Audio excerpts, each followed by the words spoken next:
जल्दी कर काव्या, वह लोग आते ही होंगे। हाँ माँ, हो ही गया बस। भगवान से दुआ कर कि उन्हें तू पसंद आ जाए। पता है, लड़का पुलिस में है, जीवन भर रानी बनकर रहेगी तू। पसंद कैसे नहीं आऊंगी मैं, इतनी सुंदर जो हूँ। अरे जब माँ बाप का एक ही लड़का हो और वो भी सरकारी नौकरी में, तो उसके लिए ना तेरी जैसी 100 सुंदर लड़कियों के रिश्ते लाइन में लगे रहते हैं, समझी? काव्या और उसकी माँ लड़के वालों की आव भगत की तैयारी कर रहे थे। तभी विशाल और उसकी माँ बाहर अपनी गाड़ी से नीचे उतरे। नमस्ते बहन जी। नमस्ते नमस्ते। तो ये घर है आपका? हाँ जी, यही घर है हमारा। आपको कोई दिक्कत तो नहीं हुई ना बेटा जी? दिक्कत? अरे गलियां इतनी पतली है कि गाड़ी भी नहीं आ पा रही थी हमारी। हाँ, वो गलियों की दिक्कत तो है बेटा जी। अच्छा, आप लोग अंदर चलिए ना। हाँ जल्दी चलो, अभी 2-3 जगह और भी तो जाना है। जी, ये है मेरी बेटी काव्या। नमस्ते जी। नमस्ते नमस्ते। हाय दैया, क्या कर रही हो आजकल? वैसे जी कॉलेज खत्म हो गया है, मैं गोल्ड मेडलिस्ट हूँ। अरे वाह, ये तो अच्छी बात है। हाय दैया, देखिए बहन जी, मेरे और मेरे बेटे के पास ज्यादा टाइम नहीं है।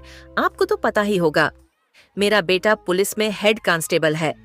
तनख्वाह पूरे 50,000 है, लेकिन असली पैसा तो ऊपर से आता है। महीने में 1.5 से 2 लाख आराम से बन जाते हैं। ऊपर से बहन भी इसकी एक ही है, उसकी भी 2-3 साल में शादी कर देंगे। फिर तो आपकी बेटी का ही राज होगा।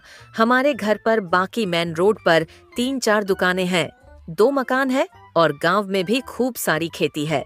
हाँ, भाग ही खुल जाएंगे मेरी काव्या के तो बहन जी। हम वही तो कह रही हूँ। तो अब आप भी बता ही दीजिए, आप क्या देंगे दहेज में जी?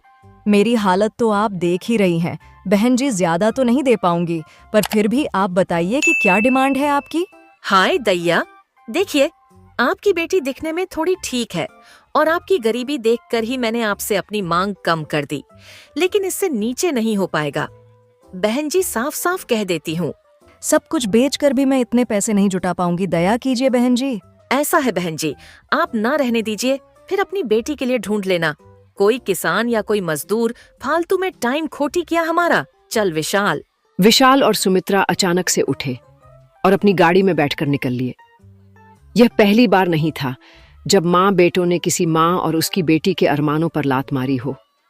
सुमित्रा और विशाल हर परिवार से ऐसे ही मोटे दहेज की मांग करते। उनकी कोशिश थी कि लड़की भी सुंदर मिल जाए और दहेज भी अच्छा खासा मिले। फिर उसी शाम क्या हुआ माँ, भैया को कोई लड़की पसंद आई? अरे क्या बताऊं वैशाली, 2-3 घरों में गए थे, एक लड़की पसंद आई भी थी। अरे क्या नाम था उसका? विशाल हाँ काव्या पर। उसकी माँ तो एक नंबर की फटीचर निकली। मुझे तो उसका घर देखकर ही अंदाजा हो गया था कि उसके पास देने के लिए ढेला भी नहीं होगा, और हुआ भी वही। माँ, आप ये दहेज का लालच छोड़ क्यों नहीं देती हो? और भैया, आप माँ को समझाने की बजाय इनका साथ दे रहे हैं।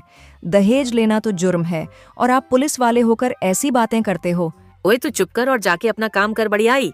इतना कहकर वैशाली वहां से चली जाती है और सुमित्रा के फोन पर कॉल आती है। हेलो, कौन बोल रहा है? नमस्ते बहन जी, मैं रमेश बात कर रहा हूँ। हाँ बताओ, क्या बात है?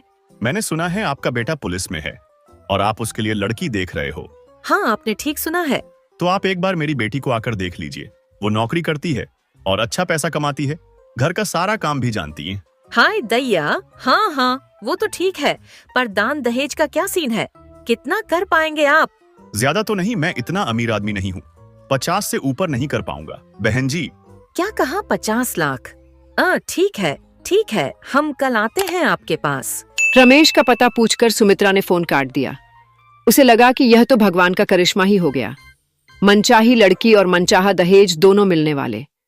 फिर अगले दिन सुमित्रा विशाल को लेकर रमेश के घर पहुंची। कैसी हो रिया, तुम क्या कर रही हो आजकल? जी मैं एक स्कूल में टीचर हूँ। अरे वाह, ये तो बहुत अच्छी बात है। वैसे मेरा बेटा जितना कमाता है उसमें तुम्हें कभी कोई दिक्कत नहीं होगी। आराम से बैठना, रानी बनकर काम तो सारे नौकर कर लेंगे, तो फिर जरा लेन देन की बात हो जाए।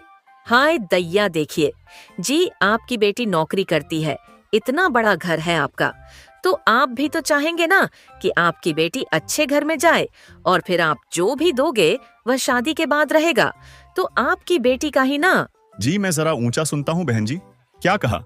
कितना दहेज चाहिए आपको? अरे भाई साहब, 50 लाख। इतना सुनते ही रिया ने जोर से कहा।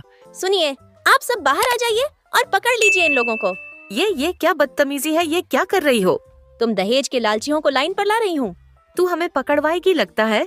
तू अभी मेरे बेटे को जानती नहीं है। अरे वह पुलिस में है, तू क्या बिगाड़ पाएगी उसका? गलत लगता है आपको, आप हमें नहीं जान पाए।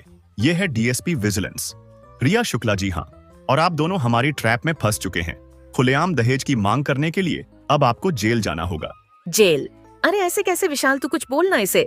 क्या बोलूं माँ, विजिलेंस वाले किसी नहीं सुनते। और तभी दूसरे कमरे से काव्या निकल कर आई। काव्या वही लड़की थी जिसे सबसे पहले सुमित्रा देखने गई थी। सुमित्रा जी मिलिए डीएसपी काव्या से, मेरी सबसे अच्छी सहेली। अरे काव्या, तुम हमें माफ कर दो बेटी, हमसे बड़ी भूल हो गई। नहीं नहीं, ऐसे कैसे, और ले लो। दहेज दहेज लेने वालों, तुम्हारा मुंह काला। तो दोस्तों, ये थी आज की स्टोरी। अगर आपको ये स्टोरी अच्छी लगी हो तो वीडियो को लाइक कर दीजिए और ऐसी और स्टोरीज के लिए चैनल को सब्सक्राइब कर लीजिए। और हाँ, बेल आइकॉन को प्रेस करना मत भूलिएगा।